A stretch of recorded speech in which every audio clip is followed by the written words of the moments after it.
Hello everybody and welcome. In this video I'm going to show you how to perform factory reset for your earbuds QCY Buds ANC.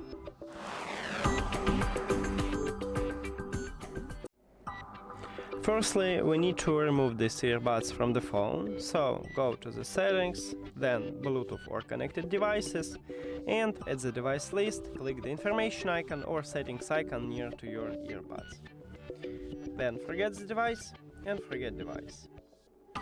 Now, if you have Android, click pair new device, and after that we need to press 5 times at the both of touch areas at the same time. So touch area is located at the back side of each earbud, right here at the top, under the LED light we have touch areas, and we just press 5 times, 1, 2, 3, 4, 5, and now this LED light should start flashing white 5 times. I guess I make it bad. 1, 2, 3, 4, 5.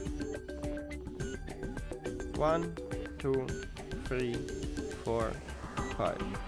Okay, here we go. Now we perform a factory reset and this earbuds enter to print mode automatically, so we just tap on it at the device list. And that's it. Thank you for watching this video. If you found it helpful, please consider subscribing to the channel and leave a like on the video. See you later!